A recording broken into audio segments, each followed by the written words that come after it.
você está no TV Folha ao vivo e o assunto de hoje é a velocidade nas marginais de São Paulo.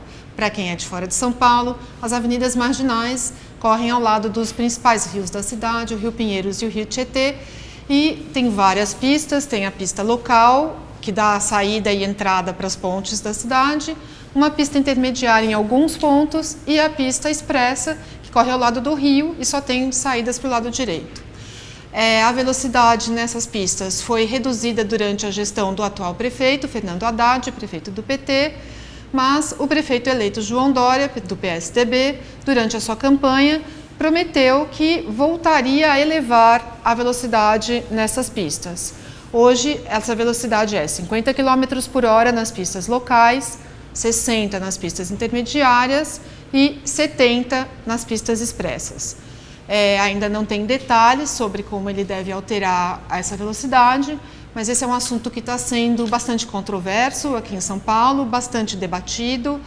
Tem muita gente a favor e muita gente contra. Uma pesquisa recente do Datafolha mostrou que 45% dos habitantes, dos moradores de São Paulo são a favor e 45% são contra a mudança na velocidade. Também uma reportagem recente do jornal mostrou que o número de acidentes fatais, acidentes com morte nas marginais, caiu depois que foi reduzida a velocidade, caiu muito, caiu quase a metade, principalmente por causa da redução do número de atropelamentos, que foram de 24 no ano anterior para apenas 1 dessa vez. A gente está vendo aí o gráfico na tela, mostrando essa redução. O laranja é o número de atropelamentos no período que ia de junho de 2013 a julho de 2014, a junho de 2014, depois de 2014 a 2015 e depois de 2015 a 2016. Laranja, então, é atropelamentos e vermelho são mortes de ocupantes de veículos. Então, esse é o impacto, no caso das mortes, dessa redução de velocidade. Para falar desse assunto, a gente está aqui com o Marcos da Costa, presidente da OAB, Ordem dos Advogados do Brasil, em São Paulo, e com Leon Serva, colunista da Folha, jornalista, também criador do aplicativo de mobilidade Sem Carro, que permite que as pessoas organizem o seu trajeto em São Paulo, ou a pé, ou de bicicleta, ou de ônibus, ou de metrô, ou de carros compartilhados, enfim, é um aplicativo para permitir que as pessoas... É só em São Paulo, Leon? São Paulo e Rio. Em São Paulo e no Rio. Muito bem, vamos começar com você, Leon, porque como você é um ativista dessa área, todo mundo sabe que você é contra a volta da velocidade anterior às marginais, e a gente queria que você explicasse um pouco, então, por quê.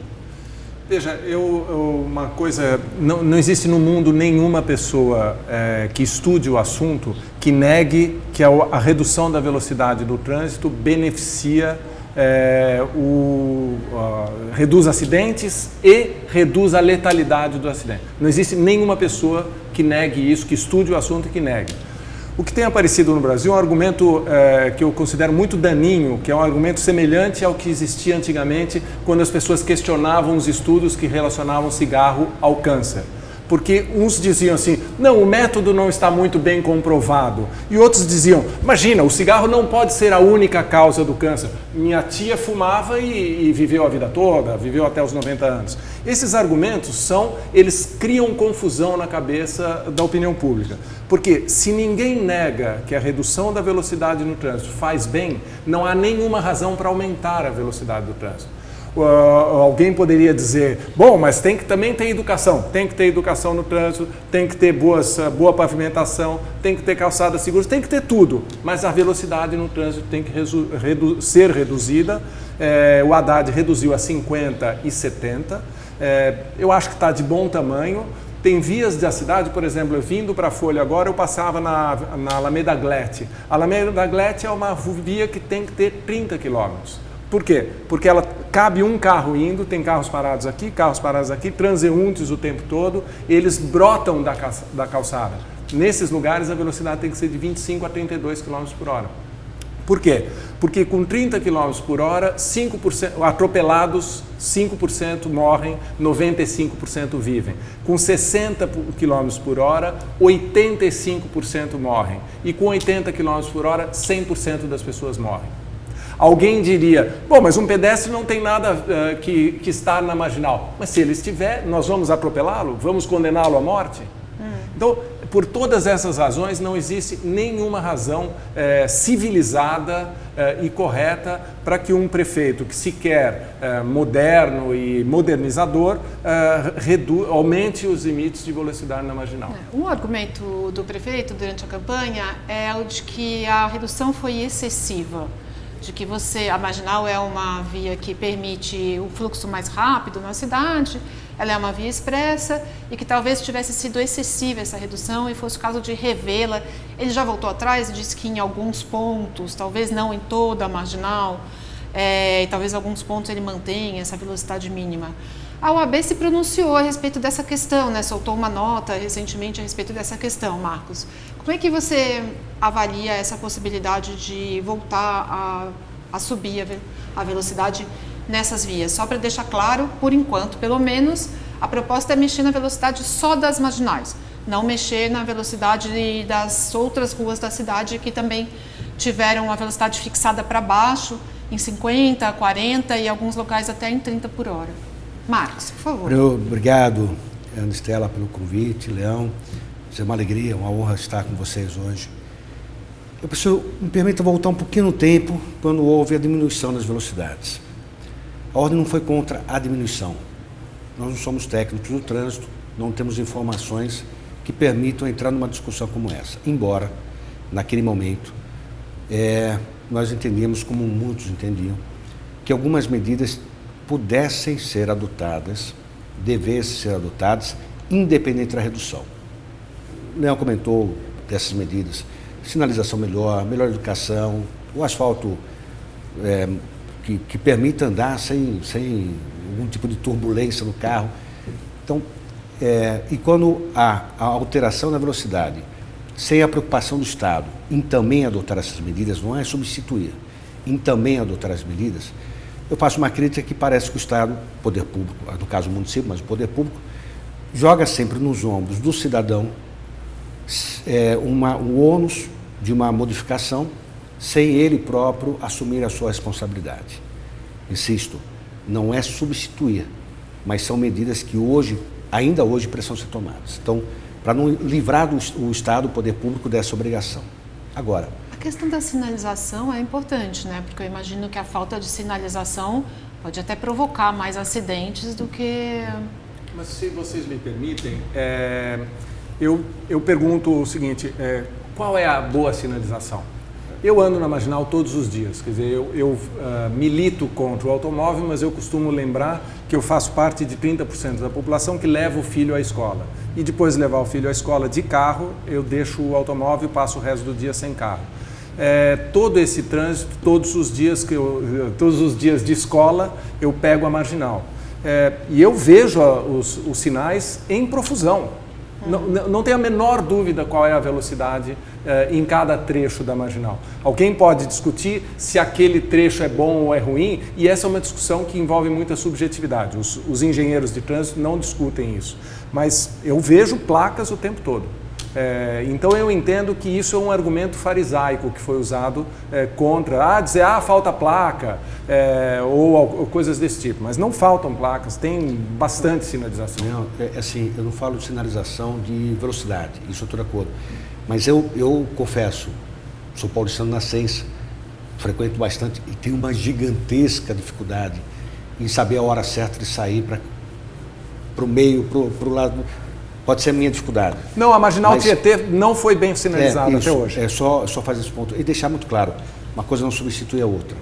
O que não me parece, mudar a velocidade não elimina uma responsabilidade do Estado de educar, de uma boa sinalização, um bom asfalto, etc, etc, etc. Esse é um ponto. Segundo ponto, naquele momento onde houve a alteração, qual é a crítica que nós fizemos? As marginais, com todo respeito, não pertence ao prefeito. O prefeito podia ter feito uma audiência pública, poder ter chamado os técnicos, permitido o debate. Não atrapalharia nada. Isso só facilitaria, só melhoraria até a implantação da própria diminuição. Então, quando há espaço público, uma relevância como são as marginais, onde eu imagino que uma parcela importante da produção do país, não é de São Paulo, do país, desembocam nas marginais, porque as vias principais de rodovias desembocam nas marginais. E providenciar essa mudança, sem ter uma oportunidade para a população, até de poder saber as razões dessa mudança, eu acho que também foi equivocado. Aliás, eu digo isso não é só para a marginal, não. Eu digo isso para o Poder Federal, Poder Público Federal, estadual, municipal, sempre que adote uma política pública de relevância para a sociedade, sem consultar a sociedade, nós estamos, infelizmente, ainda mantendo um status quo que não permite que a sociedade possa manifestar a sua visão sobre temas de interesse dela. Presidente, eu queria só, eu não seria honesto se eu não comentasse com você uma coisa que é o seguinte, eu acho que a OAB errou. Acho que a OAB errou em primeiro lugar porque a velocidade é competência do Poder Executivo Municipal determinar a velocidade do trânsito do município. Então, o Brasil tem uma situação, a gente costuma dizer que a democracia é fundada em pesos e contrapesos da democracia. Eu acho que para muitas coisas que são competências do Poder Executivo hoje no Brasil, tem contrapesos demais. Então você tem o Ministério Público que quer opinar sobre a velocidade no trânsito, a Defensoria Pública que quer opinar sobre e agora a OAB também. Quer dizer, isto foi eu diria o seguinte, foi uma exacerbação de um direito natural que a OAB tem de ser vigilante em relação ao poder público, porque é competência exclusiva do Poder Executivo. Se ela estiver dentro do Código Nacional de Trânsito, cabe ao município determinar a velocidade. E não cabe ao município, ou melhor, o município pode até, digamos assim, dizer, eu vou fazer uma audiência pública, eu vou explicar 1000 vezes e etc. e tal. Mas cabe ao Poder Executivo determinar. Então, em 1973, houve a crise do petróleo. Em 1974, em função da necessidade de economizar petróleo, a União baixou para 80 km por hora o limite máximo de velocidade de todas as estradas do país. Não houve, tá bom, alguém poderia dizer, era um regime ditatorial, mas mesmo que não fosse, o governo federal não chamaria uma audiência pública da União inteira para determinar isso. É preciso fazer. O Poder Executivo é eleito e o prefeito é eleito para fazer. Como esse prefeito pode alegar que foi eleito e pôs isso em campanha e nós estamos agora fazendo uma campanha para que ele reveja essa ideia. Mas eu acho que a OAB exacerbou seu direito natural de questionamento de medidas do Estado.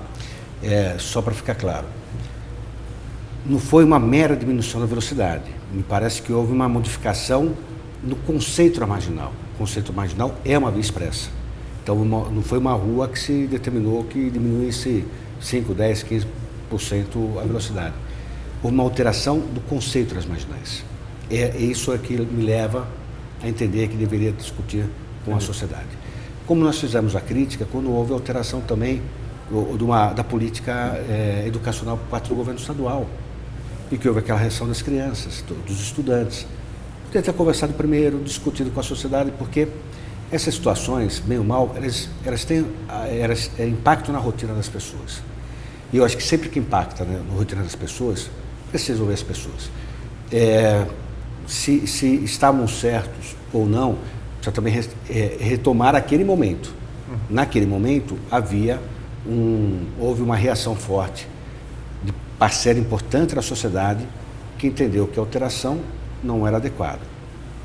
Não custava nada para a prefeitura. Antes de fazer a alteração, buscar fazer um debate. Isso é verdade. Deixa eu só perguntar uma coisa. Agora me permita só um detalhe. O quadro mudou? Mudou. Por que mudou? Porque durante um ano se discutiu muito. A própria mídia, a Folha de São Paulo, acompanho o seu assinante, a Folha hoje traz um artigo sobre isso, no sábado, se não me engano, passado, 2 artigos. Tendência de debate, um sim, um não. Isso foi importante para conscientizar as pessoas. É do que eu ia perguntar. Agora, no cenário de hoje, qual é a opinião da OAB ou a sua particular a respeito do retorno da velocidade às marginais? Então, a ordem entrou com a ação para manter por conta disso, a falta de debate. Acho que mesmo nesse momento o debate é importante. é simbólico, porque nós temos metade da população de um lado e metade da população do outro. A metade que é a favor não está errada. A metade que é contra também não está errada. Então eu acho que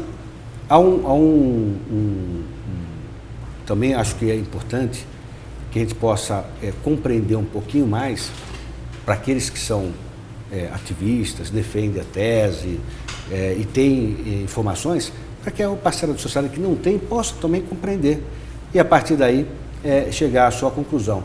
É evidente que o prefeito, do ponto de vista legal, ele tem a competência para isso, para diminuir ou para aumentar. Mas a ponderação de que hoje o quadro se altera, há elementos claros, diminuição da letalidade dos acidentes, diminuição do número de pessoas que faleceram por conta dos acidentes, isso é um item para se levar em consideração na decisão que vai ser tomada. Os argumentos para pedir que a marginal volte a ter uma velocidade maior, pelo que eu ouço, são dois principais. Um é o de que aumentaria a velocidade das pessoas. Eu tenho um pouco de dúvida sobre isso, porque a impressão é que com a redução do número de acidentes, você, na média, acabou não tendo uma redução de velocidade de viagem nas marginais. Mas o outro argumento é o de que você está impondo uma velocidade que, do ponto de vista ambiental, não é adequada. Consome mais combustível, uma velocidade menor em todas as faixas, inclusive a de 70 na faixa mais rápida.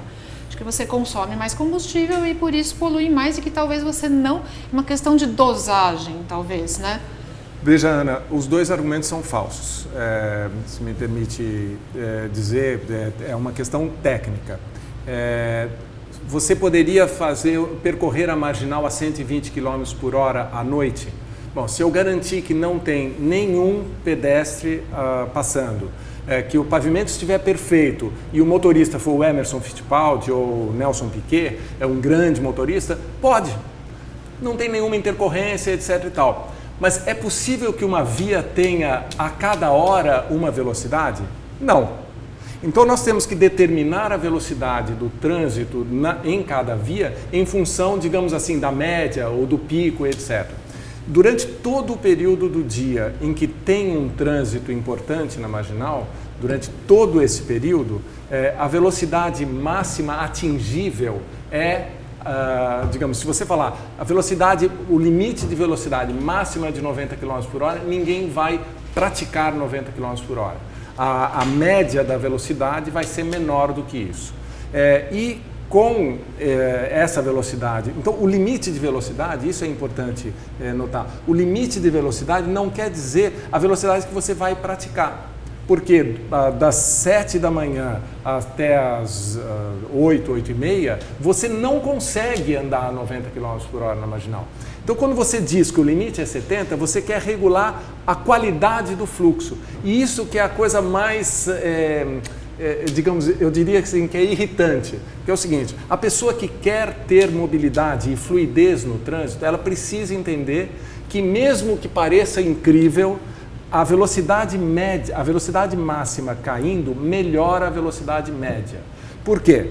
Porque quando que acontecem os acidentes com caminhões em São Paulo?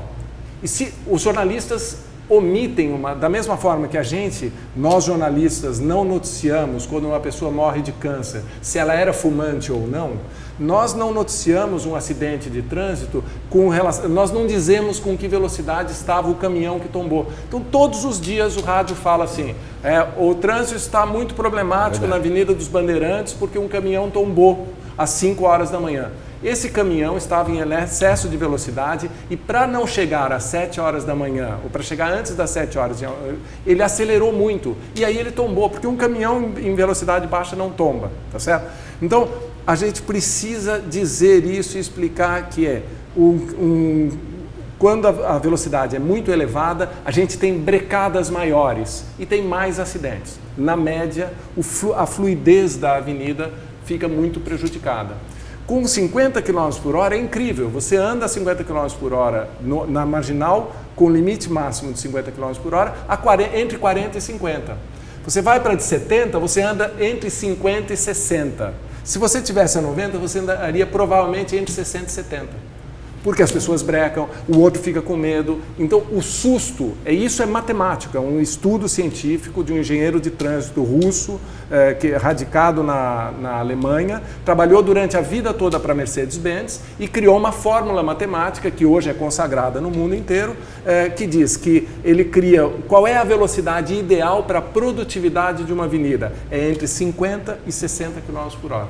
Que é aquela do círculo que fica... não posso fazer nada, é a matemática que está dizendo, tá certo? Então, quando a gente fala assim, vamos melhorar a velocidade da marginal, pondo a 90, ou como disse o prefeito Dória, o prefeito eleito, que disse assim, porque a pessoa está atrasada para o avião, às 10 da noite não tem nenhuma razão para a velocidade ser baixa. Então tá bom, então às 9 da noite ele põe a CET para trocar todas as placas de velocidade da Avenida dos Bandeirantes para a pessoa poder chegar mais cedo em Congonhas. É uma coisa bizarra, tá certo?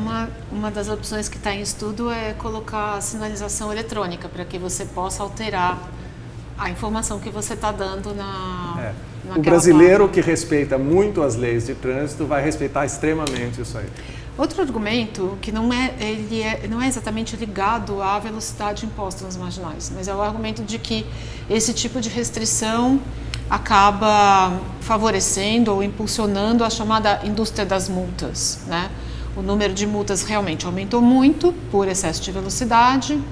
E na mesma pesquisa da Datafolha que mostrou que a população está dividida entre contra e a favor a velocidade reduzida das marginais, mostrou também que a preocupação com o número de radares é bem maior. Há muito mais pessoas preocupadas com o número de radares e sugerindo que se diminuam os radares, são 58%, do que pessoas que acham que não, que você deve manter a fiscalização do jeito que ela está. Vocês acham que existe essa indústria da multa ou a regra está aí e você precisa cumprir? Se você não cumprir, você será multado. Bom, teve aumento foi 3 vezes maior, né? Foi para 500 e tantas mil multas, né? Foi importante. É evidente que esse aumento tem uma repercussão na sociedade e hoje praticamente quem anda de carro quase que está sujeito a multa. Aí tem uma série de vertentes também. Onde ficam os radares, a história de radar fica escondido. Radar, claro, faz com que a pessoa tenha preocupação na multa. O radar que está escondido, a pessoa vai passar batida, pode passar batida pelo menos. Questão da educação, pegadinha de radar colocado em local que, eu lembro, moro em Pinheiros, tinha um radar, depois tiraram, que saía da via expressa, da mais expressa, vinha para a via intermediária, era uma mudança de velocidade e tão logo saía de uma via para entrar na outra, já tinha um radar. Então, assim, os radares melhor colocados, isso tudo vai influenciar, me parece, na queda da multa. Agora, regras de trânsito existem e têm que ser cumpridas. Independente de gostar ou não gostar, foi fixado o limite de velocidade, esse limite tem que ser cumprido. Boa sinalização de identificação, e eu acho que estou de acordo, acho que como regra tem bastante, radar mais claro e educação de trânsito, que isso é essencial, independente da questão da velocidade. O radar, só no Brasil que a gente avisa que tem radar, né? Há uma lei brasileira que diz o seguinte, que se você cometer um crime longe do radar, tudo bem. Se você cometer um crime, se a polícia não te avisar que ela está em um lugar, você pode cometer um crime. Você pode cometer uma infração de trânsito se não tiver escrito assim, aqui tem radar. Então, isso me parece uma distorção da legislação brasileira em benefício do infrator. Tá certo? Então, e a coisa mais comum andando em São Paulo é você ver que o Waze e outros GPS informam a localização do radar, porque está escrito lá, tá certo? Se a pessoa se distrair, ainda assim ele será alertado por um aplicativo e tal. Então as pessoas vão a 90 km por hora e reduzem a sua velocidade na hora do radar. O governador Alckmin defende que nas estradas estaduais seja feito um tipo de controle pela média das pessoas. Mas tem já algumas estradas em que isso está implantado, umas vicinais, assim, no interior de São Paulo. Mas ainda no município de São Paulo, dentro dos municípios, isso não existe. O que acontece? Eu acho, em primeiro lugar, que o radar... tudo bem, se a legislação diz que você tem que avisar onde está o radar tem que ser avisado. Mas há um estudo da CET que mostra que existem, para cada multa emitida em São Paulo, tem 4.154 infrações. Qualquer um de nós sabe, eu faço isso diariamente, paro num farol e conto 5 minutos. E eu vejo pelo menos 10 infrações de trânsito. Certamente falta de sinalização para virar à direita, travessia do sinal no amarelo e no vermelho, velocidade excessiva, desrespeito à faixa de pedestre, aquelas coisas básicas que ninguém pode alegar, essa lei de trânsito eu não conhecia. Então, as pessoas cometem muitas infrações, 4.154 por cada multa dada. Então, quem reclama da indústria da multa omite várias coisas. Em primeiro lugar, 5% dos motoristas recebem 50% das multas. Isso quer dizer que, na verdade, um pequeno grupo de infratores é que está gritando muito aí que existe uma indústria da multa. Porque 90% das pessoas nunca recebem uma multa. Na vida. Minha sogra não recebeu nenhuma multa a vida toda, e tem 80 anos, ou um monte de gente. Eu recebi muitas multas, diga-se de passagem, sou muito distraído, não vejo radar, etc. Então, enquanto eu tive o carro como opção de mobilidade, eu fui um infrator, gastava uma grana com multa. Isso, inclusive, me foi um incentivo para parar de usar automóvel. E eu acho que a multa tem que ser cobrada, né? A chamada indústria da multa é o argumento do infrator contra o controle do trânsito mesmo. Mas a multa é a melhor forma de alterar a forma como as pessoas estão dirigindo, reduzir as infrações? Eu tenho uma visão um pouquinho diferente do Leão, porque eu acho que o radar exposto é um instrumento de educação. As pessoas vão lembrando constantemente de que existe um limite, de que ela tem que se preocupar com esse limite. Eu acho que ele serve de educação. E não gosto, e aí não é só para radar, para tudo na vida, quando o Estado usa de artifícios, por exemplo, com radares escondidos, para punir alguém. Assim, me soa meio que uma pegadinha. Eu preferia que o Estado fizesse isso, no caso do controle de trânsito, de uma forma muito bem explícita. Acho que é instrumento de educação. Pessoal, me perdoa falar da minha esposa. Minha esposa nunca tomou uma multa e no último ano tomou algumas multas.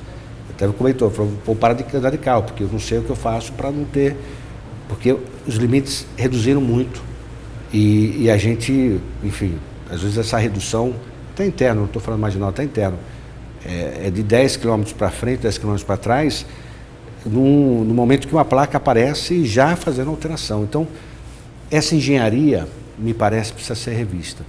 A questão dos semáforos, precisa ter uma outra visão sobre a engenharia de trânsito de São Paulo. O que representa também não mudar a velocidade, representa mudar a estrutura, o parque que permite que os carros e os pedestres circulem para a cidade.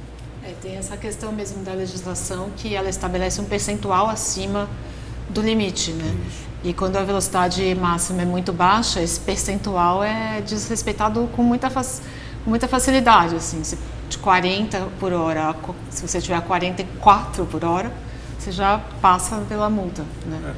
Eu acho que, na verdade, tem várias coisas são corretas, evidentemente. Uma coisa importante é que nós vamos reduzir mais a velocidade. Então, como diz um amigo meu, não se preocupe, não vai ter jeito. A velocidade do trânsito, o limite de velocidade nas ruas da cidade de São Paulo, em alguns anos, vão ser bem inferiores a 50 km por hora. Por causa do trânsito?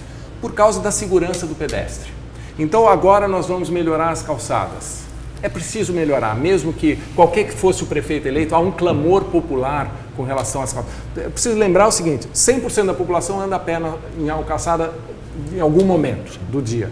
30% fazem toda a sua mobilidade a pé. 30% usam transporte público e 30% usam automóvel.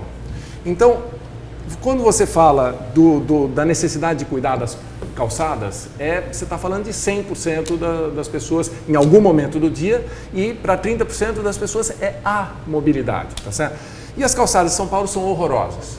O prefeito Jânio Quadros, numa época de crise econômica semelhante à que nós estamos vivendo hoje, ele quis tirar do custo público o cuidado das calçadas, transferiu isso para os proprietários. E isso criou um problema dramático que a gente tem na cidade, que o proprietário ele em crise, ele não conserta. Tem ruas em que não fica claro se a rua é de... Por exemplo, na Avenida Paulista é competência do Poder Municipal. Por quê? Porque ela é uma avenida de muitas pessoas andando pela calçada.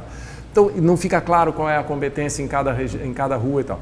É preciso que melhorar a calçada, de alguma forma será melhorada e é impossível que não seja porque há um clamor popular. Nessa hora, calçadas melhores, mais pessoas vão andar a pé. Tem uma crise econômica, mais pessoas vão largar o automóvel. Há uma moda em favor da bicicleta, mais pessoas vão andar de bicicleta. Tudo isso remete à questão da segurança, da vida humana mesmo.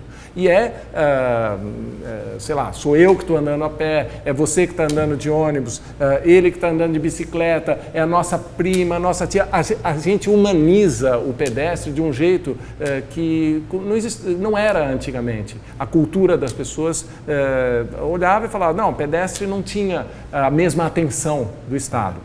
O que acontece?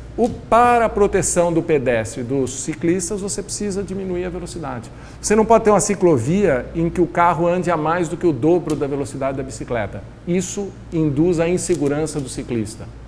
Então, um ciclista anda em média alguma coisa próxima, quando ele anda muito, a 20 km por hora. Então, onde tem uma ciclovia, só pode ter 40 km por hora. Onde tem pedestres, muito pedestres na calçada, 30 km por hora. Então isso vai aumentar. O prefeito eleito já disse que vai tirar várias das ciclovias. Então o prefeito eleito pode falar o que ele quiser, mas eu duvido que ele faça. Porque a primeira pessoa que morrer, nós vamos lá e vamos dizer, e então, prefeito Dória, o senhor foi responsável por essa morte. E como ele vai mostrar as mãos sujas de sangue de uma pessoa que foi atropelada numa rua onde ele aumentou, ou num ciclista que anda num lugar onde havia ciclovia e que agora o prefeito tirou a ciclovia porque achou que não era boa. Londres, quando o prefeito e sua senhora Bia Dória vão a Londres, a ciclovia é linda, o transporte público é maravilhoso, eles andam a pé. E em São Paulo não, eles andam de carro e ficam preocupados com seus amigos que andam de carro. Muito bem, a gente ainda tem 3 meses pela frente até a posse do novo prefeito Dória. Vamos ver como é que essa discussão evolui até lá e quem sabe a gente volta para comentar a decisão do prefeito no começo do ano que vem. Muito obrigada, Marcos. Muito obrigada, Leão. Obrigada a você que nos acompanhou e até a próxima.